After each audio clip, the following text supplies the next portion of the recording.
In different strokes, Todd Bridges' character Willis experienced racial tensions on a daily basis.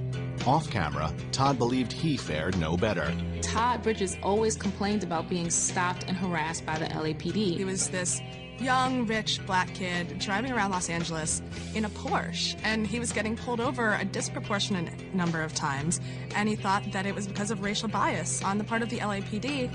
He says for 2 years or so, he's getting stopped going to the studio, coming back to the studio. And so there's a sense in which, you just grow tired of this.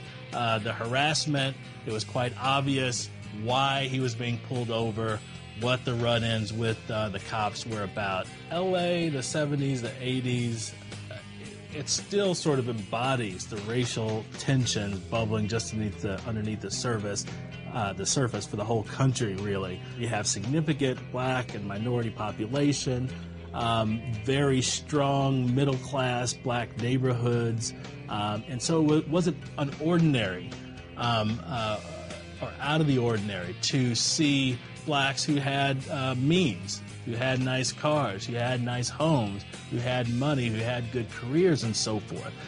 But along with that, with this sort of sense of growing white resentment that starts to bubble up in the 70s and the 80s, this sort of sense that, blacks are getting things that they don't deserve. There was a sense where, as he says, they just did not want a black man to have the things that I had at the time.